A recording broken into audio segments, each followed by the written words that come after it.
child trafficking and how it can actually affect you and your family. What's up, everybody? My name is Jessie Everett. Welcome back to my channel. We're partying outside today. It's super duper nice. I filmed my yoga video this morning and then I took a shower and now I'm here coming back to you guys. So let's get right into it. Child trafficking and how it can affect you and your family. What's up, everyone? My name is Jessie Everett. Welcome back to my channel.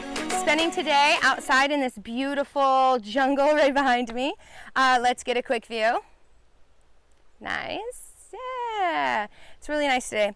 So I want to talk to you guys about child trafficking, and I know that this is a very controversial thing to talk about. So I'm not going to get into any of the politics of it. Please don't leave any hate messages because my opinion is my own, and if you believe something different, that is your opinion. So let's get right into it. Okay, so I want to talk to you guys about, let's talk child trafficking. So I wanted to come on here and share a story with you guys about a person that I know who recently went to a store early in the morning when they first opened and had a scare with child trafficking. Can you believe it? I mean, this is my neighborhood here in Florida. It is so scary that it hits so close to home. I mean, it's to the point where I'm not even letting my kids, normally they walk to the bus in the morning, I'm not even letting them walk by themselves. We are literally walking them to the bus because we want to make sure that they're protected. I mean, these people are literally praying.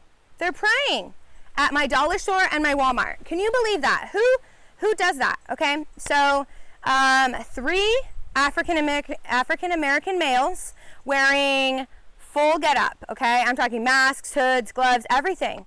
And the crazy thing is, and this is what I believe, is that with coronavirus, it's making it so much easier for predators to prey because you can wear a mask and you can cover up and you can wear gloves and it's okay. You know, that's how our society is now. So even though they're taking these children, when you look on the cameras, you can't even identify who they are. How scary is that? I mean, we don't have retina scanners in all of our cameras yet, do we? To be like, oh, I know you. I know who you are. I scanned your retinas. No, that's not how it works, guys. So this is pretty scary. So basically what happened was my friend went to the store early in the morning and it was her and the cashier and 3 African American males who followed her around the store 3 times, speaking another language that she kind of understood. You know, it's kind of like me understanding just poquito español, right? But what alarmed her is when they started talking about what her 2-year-old daughter, seriously, 2-year-old daughter was wearing. So what did she do? Grabbed her baby, ran out of the store, went to the police station, which is amazing. It's exactly what you should do. The store clerk also called the police. Now, what's really concerning is how the police failed her. They really, truly failed her. She went to the police station, filed a report. She told them what they look like. Again, dressed all in, you know, hoodies, gloves, and masks. Normally, that would be alarming, but right now, it's not. It's pretty scary, isn't it? It's pretty fucked up, honestly. It's pretty fucked up that our society is like that right now, that predators have it so easy. But anyway, so she goes, she explains what they look like. Another thing is they actually followed her from the store, literally followed her all the way to the police station. They followed her. Like, what were they going to do? Wait till she stopped and try and kidnap her baby from her car? That is so scary, okay? So scary to have that feeling. They follow her to the police station. She pulls into the police station. They pull off. They go, what does the car look like? She goes, well, it's red. Okay, what else? What type of car is it? Well, here's the kicker, right? They had removed all of the emblems and identification from this car. Here in Florida, we only have license plates in the back, so she couldn't actually see the license plate. You know what else she said about that car? Was that it looked like a chop shop car. A hood from this car, a bumper from that car, fenders from this other car, and somehow they made it into a car. This is the type of stuff that you think you only hear about in movies.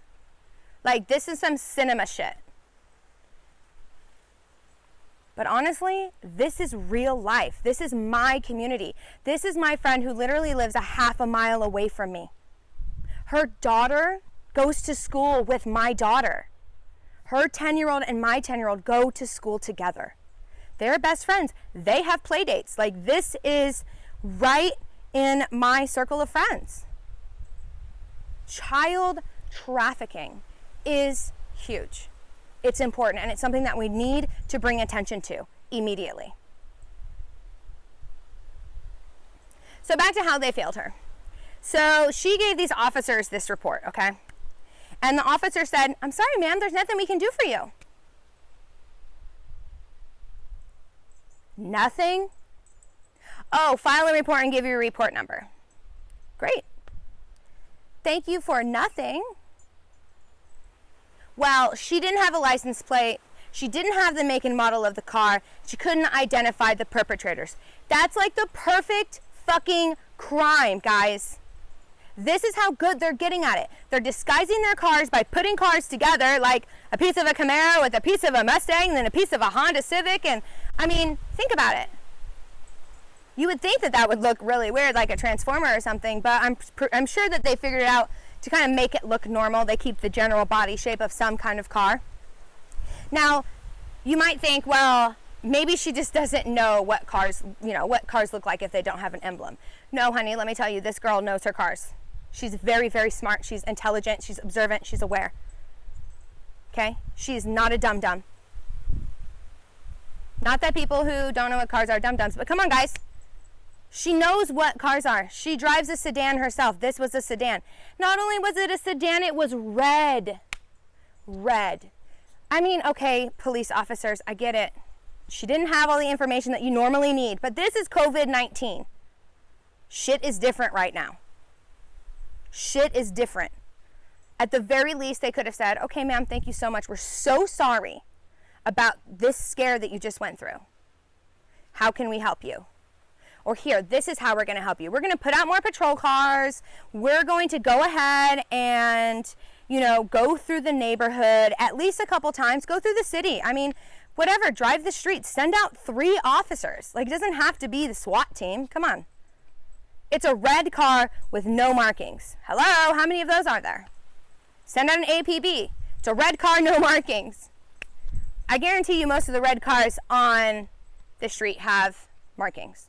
Not many people take the emblems and the name of the car off. They usually don't take Nissan and Sentra off. They don't. They keep that stuff on because nobody gives a fuck.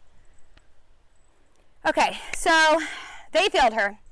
This Palm Bay Police Department, right? They failed her. And I think that's really sad because this is scary. I mean, she is scared to death. She is like, I don't know what to do. I'm not taking my baby out by myself anymore. I'm just not going to do it. I'm not taking my baby out. And I don't blame her. I wouldn't either. She's having nightmares. Her baby doesn't know what's going on because she's 2. She can't sleep. She's scared to go shopping for groceries. So the next thing she did was she went ahead and she went and contacted a detective. And thank God this detective didn't have his head up his ass, okay? Because those cops obviously did, okay? The detective said you should have gotten the badge number of the officer, you should have gotten the report number, you should have gotten this, and that. Well, she's like, I'm so sorry. Like, I was fucking freaked out. She was hysterical, crying. Like, somebody tried to take her baby, guys. There were 3 big African-American men. She's like 4'11". She's tiny. She's not like me. I'm like 5'5", like strong, okay? I mean, she's strong, but she's tiny. They could have easily have taken her. And the detective said they went back and they looked at the film. So they saw them, obviously, like, hurting her, okay? Thank God. Thank you, Jesus, that she was brave enough to run. Okay, guys? Brave enough to run. Whew. Can I get an amen? Because, in them horror movies, those girls, they don't run. They go back to see what's going on. But Sorry, that's really funny. It reminded me of Scary Movie. When he like stabbed her implant and pulled it out. Anyway, so sorry guys, it's kind of windy, so you might hear some of that on my mic, and I apologize if it's kind of picking up. But anyway, so they looked at the footage, and exactly what I said earlier is what they found. They could not identify these men because they were fully fucking covered. And that's okay because it's COVID. I mean, their masks were over their ears, okay? Everything was covered. I'm surprised they didn't have their eyebrows covered. No tattoos, no markings, no nothing. Can't identify these people. 3 African-American men in a chop shop car going around stealing babies.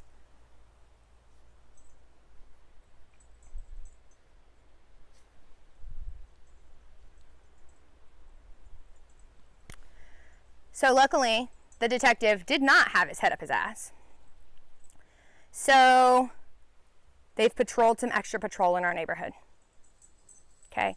They've patrolled extra patrol. They're sitting outside that store. I think it's a little bit too late, honestly, because they're probably not even here anymore. I mean, they probably skipped town. They know she went to the police station. And if they haven't skipped town, they've at least changed their chop shop car. They've probably got multiple of those, right? Who would only have one chop shop car? This is Grand Theft Auto, right? You just pull into a garage, it'll repaint it for you. It's only 10 grand. It's fucked up that people can prowl our stores and with women alone with their babies to take their babies. And they're on the phone talking to somebody. Like, who the fuck are they on the phone with? Like, they're asking somebody, hey, is this a good baby? Yeah, you know, she's cute. She got light skin, curly hair. She's wearing a dress. Like, what? No, this is enough. You know what, you guys? This is enough. Enough is enough. Okay? When is everybody just gonna fucking take a stand against this shit? When are we gonna hold our police officers, our detectives accountable? How can they solve shit on TV, but when real life shit happens, nothing fucking happens? What's going on here? I really want to know. I really, really, really want to know. Especially since, you know, this is close to home. You know, you hear people talking about this all the time. There's been so many people who've experienced this. But you never really understand it until it's somebody that you know or it happens to you. And I think that's where we need to kind of draw a line, guys. We need to start being compassionate and considerate of other people. Like, we need to rally around these people, okay? People who've been through trauma, people who've been kidnapped. Me, I've been kidnapped at knife point in 2017, driving from Texas to California. My husband had just died and I had to move to California because I lost my house. I was fucking kidnapped. Like, it's not a fun experience. It's scary as hell. People don't come together because they're sitting in their perfect little fucking comfort zone bubble. You can't, you know, I get it. It's hard to relate to people when it's never happened to you, but maybe we should start to try and do that. You know, let's support people because you know what? I guarantee you, my friend, that shit ain't going to go away today. It's not going to go away tomorrow. It's not going to go away a week from now. She's going to feel the PTSD from that. PTSD, like soldiers get. PTSD isn't just for soldiers, guys.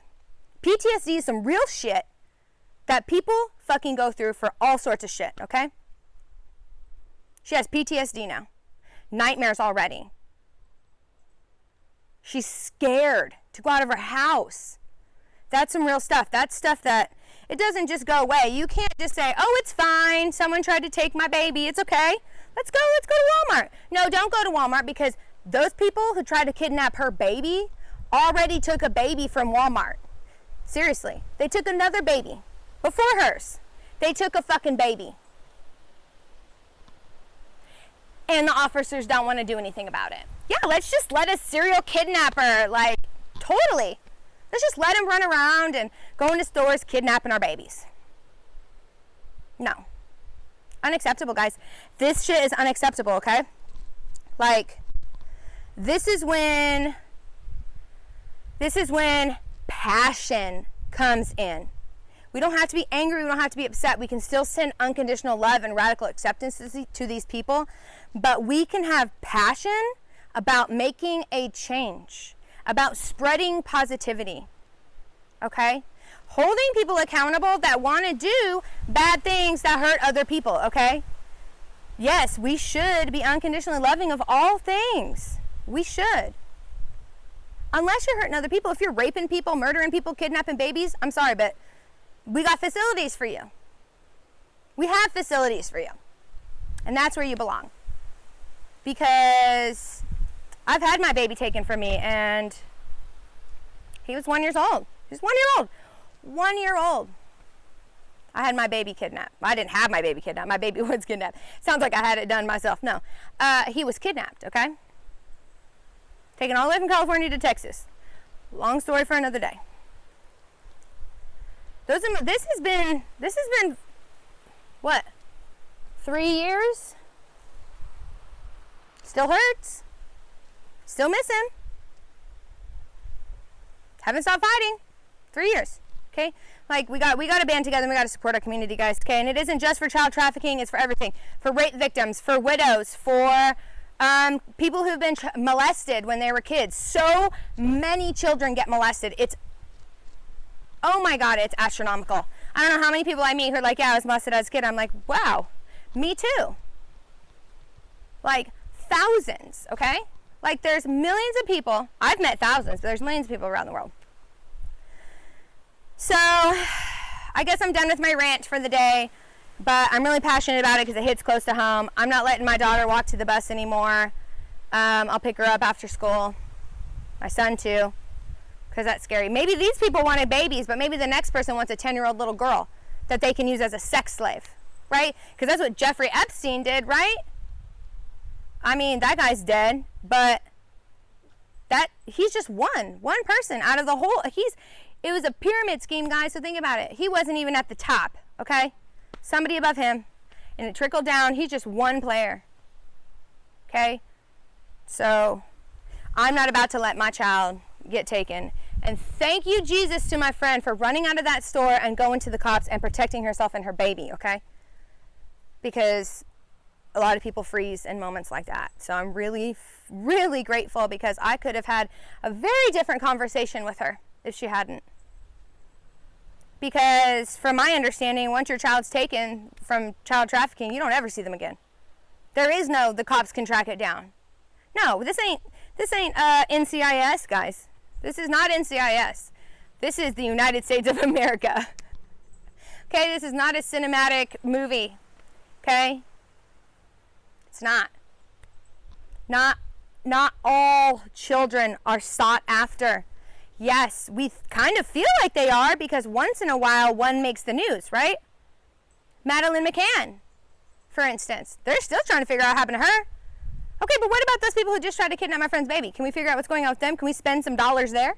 Or what about that other lady down the street who had it happen to her? Or what about those hundreds of thousands of millions of people in the United States that had it happen to them? What about them? We got to start not leaving people behind, guys. Okay? And we don't have the resources in our police. We don't have the resources in our government to do it. So it falls on us. It's love, support, compassion, right? Because I might not talk to her for a week, but if she calls me at any point and just says, I need you, I'm breaking down, whatever the situation is, come hang out, let's distract me for a minute. I'm going to be there for her. You got to be there for your friends too. If you know anybody, okay, share this video. Let's make this shit go viral because, like, people need to hear stories like this because it's real stuff. But anyways, guys, I'm done with my rant for the day. This literally was like 20-minute video. Wow. Holy crap. If you stayed till the end, subscribe to my channel, like this video, comment down below. Comment whatever you want. Try and keep the hate to a minimum. Okay, please try and keep the hate to a minimum. But I want to hear your opinions. If your opinion is different from mine, share it. If your opinion is the same as mine, share it. Okay? Let's get this conversation going. We can have a conversation and have differences of opinion. There we go, it came out. Differences of opinion. So like I said, like this video if you gained anything from it. Like this video if you thought it fucking sucked. Subscribe to my channel. Live your best life, love everyone around you, and be grateful for all the blessings and miracles that come into your life. It's starting to get kind of windy, so I'm going to say goodbye. All right, guys, have a great day, and I'll see you guys on my next video. Bye.